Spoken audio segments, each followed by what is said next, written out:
Arıqlaya bilməməyimin səbəbi yediyin şeylər də deyil, nə vaxt yediyin də deyil, nə qədər yediyindir. İlk olaraq internetdə yayılan mənasız şeylərə fikir verməmək lazımdır. Saat 8-dən sonra yemək yemə, kökələrsən. Səhər duranda filan şey iç, yağ yandırarsan. Aralıqlı oruc elədim, möcüzə oldu, arıqladım. Gecə yemək yemək səni piylə eləməyəcək. Düyü, makaron, çörək yemək də səni piylə eləməyəcək. Hətta yağlı yemək yemək də səni piylə eləməyəcək. Səni piylə eləyəcək tək bir şey var, o da çox yemək. Hər gün sənə lazım olandan artıq kalori alsan, istər səhər ye, istər gecə ye.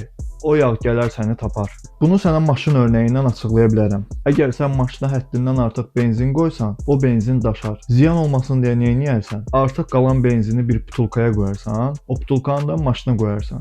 Bədən də əslində bunu eyni formada eləyir. O artıq kalorini bədəndən atmır, bu mənə lazım olar deyir və bədəndə depolayır. Bunu da ən asan yağ olaraq depolaya bilir. Açıqlamaya arıqlamaq üçün lazım olan əsas formulu yazdım. Çəki atmaqda qərarı bilirsənsə, mütləq oxumalısan. Sonrasında da düzgün sistemlə yağ yandırmaq istəyirsənsə, məni mütləq izlə. Sənə bu boş metodları yox, düzgün metodu öyrədəcəm.